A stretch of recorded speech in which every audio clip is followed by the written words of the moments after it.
चाहिए। हमारे युवा साथी हैं अमितोष जी, गांधी जी के बारे में वो अपनी अच्छी बात कहेंगे और आपको प्रेरित करेंगे। जोरदार तालियों से स्वागत है। बहुत बहुत धन्यवाद सर। जैसा कि आप सभी यहाँ पे इकट्ठे हुए हैं, हम लोग गांधी जी की पुण्यतिथि मनाने के लिए, और सर तो काफी पहले से आ चुके हैं और म्यूल ने बहुत सहयोग दिया। आप लोग शायद कुछ बच्चे ने वादा किया था पर लेट हो गए शायद, है ना, तो आगे से ध्यान रखें, ये ऐसे ना करें, है ना। अगर आप किसी चीज का जद्दोजहद उठाते हैं तो उसको पूरा करिए, है ना। और गांधी जी के बारे में जितना कहे उतना ही कम है। उनके मूल्यों से आप सीखिए, जो मैडम ने बताया, जो सर ने बताया कि आज हम आंदोलन करते हैं तो किससे प्रेरणा लेते हैं? गांधी जी से प्रेरणा लेते हैं, है ना। जैसा कि आपको भारतीय न्यूज पढ़ाते हुए जब मैं बता रहा था कि उस टाइम पीरियड में लोगों को पता नहीं था कि हम राजभक्ति करें या राष्ट्र प्रेम में द्वंद्व था। जो भारतीय न्यूज का साहित्य है, भाषा को लेके या जो अंग्रेजों के प्रति, वो समझ नहीं पा रहे थे कि अंग्रेज हमारे अच्छे के लिए आए हैं या हमारे बुरे के लिए। तो जब फिर बाद में चीजें लिखी गई, दादा भाई नौरोजी ने लेटर लिखा और बहुत सारी चीजें पत्र पत्रिकाओं के द्वारा संपादित हुई, तब हमें अंग्रेजों के असली मूल्य समझ में आए कि वो क्यों आए हैं, दरअसल उनके पीछे की मंशा क्या है ना। तो अंग्रेजों के प्रति हमारा वो एक दृष्टिकोण पर उन्होंने सामने रखा, और कांग्रेस का अधिवेशन वगैरह होते होते उनमें उन्होंने पार्टिसिपेट किया। आजकल मैं देखता हूँ कि कई रील्स के माध्यम से कुछ गांधी जी के ऊपर भ्रामक जानकारी फैलाई जाती है ना। जो क्रांतिकारी राष्ट्रीय आंदोलन वाले हैं उनको ज्यादा बढ़ा चढ़ा के दिखाया जाता है। तो बेटा, उनको पहले जागरूक करने का काम कौन करा? आपको ये पता भी तो रहे कि आप किस राजनीति के मंशा में दबे हुए हैं, कुचले हुए हैं, आपका शोषण हो रहा है, इसको बताने वाला भी तो कोई चाहिए। वो पहली भूमिका है उन्होंने अदा की, फिर उसके बाद रेवोल्यूशनरी मूवमेंट आता है, और जब भी एक मूवमेंट सप्रेस होता है तो दूसरा मूवमेंट आगे आता है।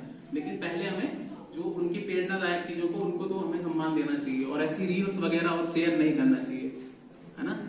आप देखते होंगे इंस्टाग्राम में, मैं बोलना नहीं चाह रहा यहाँ पे, बहुत उटपटांग चीजें आती हैं गांधी जी को लेके, है ना। उनके कितने अच्छे अच्छे सिद्धांत हैं। जो व्यक्ति सत्य के प्रयोग जैसी कविता, मतलब अपनी आत्मकथा, अपनी चीजें लिख के गया है उस चीजों में, है ना। तो उसमें आप पढ़िए, उसने सारी कुछ चीजें लिखा है कि उन्होंने एक बार चोरी भी करी है, हर चीज का उन्होंने तर्क दिया है, हर चीज के बारे में बताया है, राजनीतिक विचार है, जो वो किसी भी चीज को अराजकतावादी में कुछ उनको मतलब आलोचना करते हैं कुछ लोग कि गांधी जी अराजकतावादी की चीजों को मानते थे। दरअसल वो चाहते थे कि व्यक्ति का कम से कम शोषण हो, कोई भी व्यवस्था रहे, चाहे वो लोकतंत्र हो, चाहे हमारा समाजवादी लोकतंत्र हो, कोई किसी भी चीजों में जब भी कोई व्यवस्था रहेगी उसमें किसी न व्यक्ति का शोषण होगा, तो वो चाहते थे कि न्यूनतम शोषण हो मनुष्य का, और हर व्यक्ति तक उसका पहुंच हो, लोकतंत्र की या फिर जो भी प्रशासनिक चीजों की, हर व्यक्ति तक, अंतिम मनुष्य तक उस चीजों को पहुंचना चाहिए। वो इससे पक्षधर थे, और उन चीजों को हमें कहाँ देखने को मिलती है? सारी राजनीति विभाग के कुछ बच्चे बैठे हुए हैं यहाँ पे, है ना, वो लोग पढ़ते होंगे उनके बारे में। दिवाली है इसलिए नहीं सजाया गया था। किस लिए सजाया गया था? कि महात्मा गांधी जी आ रहे हैं, बहुत बड़ा कद था उनका, महात्मा थे, लोग उनके पैर छू लेते थे, अपने आप को धन्य समझते थे, वो गांधी जी हैं। आप और हम तो नहीं जानते कि गांधी जी क्या थे। पूरा सिवनी जिला उमड़ गया था, और उनके स्वागत में फिर एक स्वागत गीत गाया था अपने हाथों से लिखकर। वो कौन थी? वो थी सुभद्रा कुमारी चौहान जी।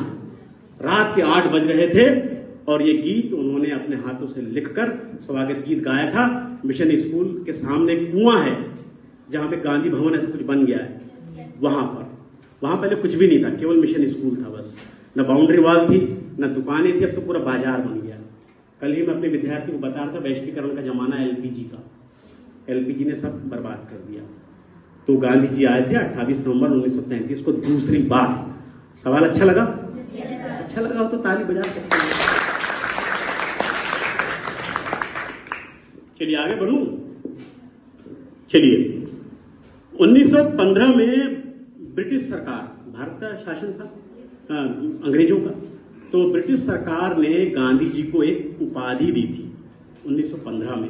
उसका नाम बताना। हाँ, जो खड़ा होगा वो बताएगा। और भी कोई? हाँ, यस, वेरी गुड, ताली बजा के स्वागत कीजिए। गांधी जी की पुण्यतिथि है। आज के दिन ही 30 जनवरी 1948 को महात्मा गांधी जी जब बिरला भवन में संध्याकालीन आराधना के लिए जा रहे थे, उसी समय 5:15 पर उनको हत्या कर दी गई। जरूरत नहीं है माइक की, अब आपको वैसे ही बेटा बैठ जाओ, बैठ जाओ। हाँ।